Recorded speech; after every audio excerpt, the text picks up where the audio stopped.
Bitaw na. Salitang hindi ko gustong gawin para lang maging malaya. Bitaw na salitang hindi ko iniisip para lang lukuhin at saktan ka. Bitaw na salitang masakit pakinggan pero kinakailangan. Oo, bumitaw ako. Dahil sadyang napagod na lang yung puso ko na walang ibang ginawa kundi ang mahalin ka ng sobra. Napagod akong iparamdam sa iyo na mahalaga ka. Oo, napagod ako.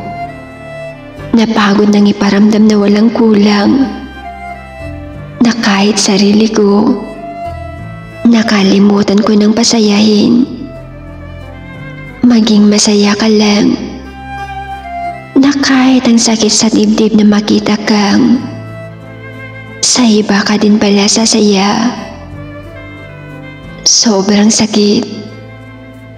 Dahil sa kabila ng lahat ng ginawa ko, ay kulang pa rin pala sa iyo. Kaya mas pinili kong bitawan ka na lang kaysa manatili pa sa sakit na hindi ko na kaya.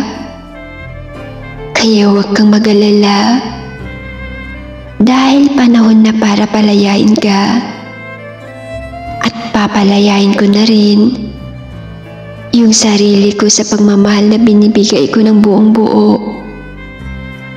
Binitawan kita para sa ikakasaya mo at sa panibagong mundo ko. Uumpisahan ko ang paglimot ko sa iyo. Kaya bago ko isara ang ating kwento, magpapasalamat pa rin ako sa iyo.